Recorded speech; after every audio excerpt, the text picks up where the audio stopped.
Music is a language, and like any language, it has a written form. Notation gives musicians around the world a tool to communicate. A composer writes their piece with specific symbols, and if you can read music, you can understand it, decipher it, and ultimately play it.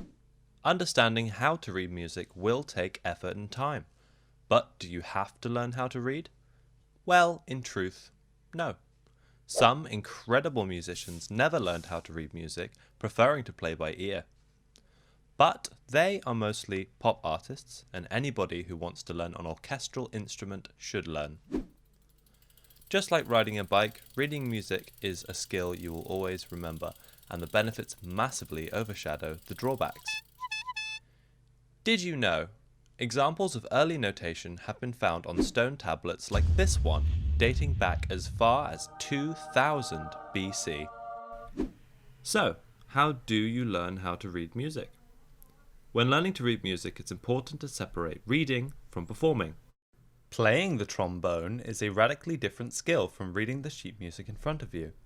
Many inexperienced teachers will try and teach these two elements together, but you know better. Learn them as separate skills that overlap, and that way you'll be more successful quicker. Set the clock. In just under 2 minutes, I'll teach you how to read sheet music. Ready, set, go. Basics of reading musical notation. For trombone, staff notation is structured around something called the stave. This consists of 5 lines and is marked with a bass clef.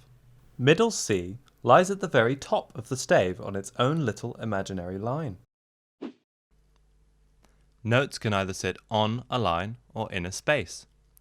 The vertical position of the note defines the pitch. The higher up the stave, the higher the pitch. The lower it goes, the lower the pitch. The notes on the bass clef. The 4 spaces in the bass staff read A, C, E, G.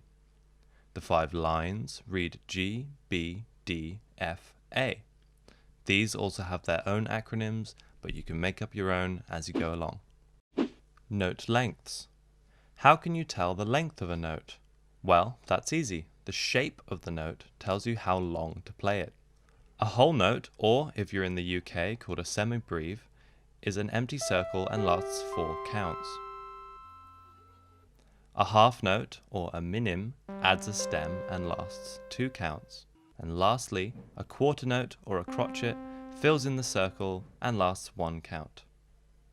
There are other note lengths, but let's not worry about those for now. If you study long enough identifying the staff type, note position and shape, you'll be fluent in reading music in no time. Congratulations! You have just completed your first step in learning to read music.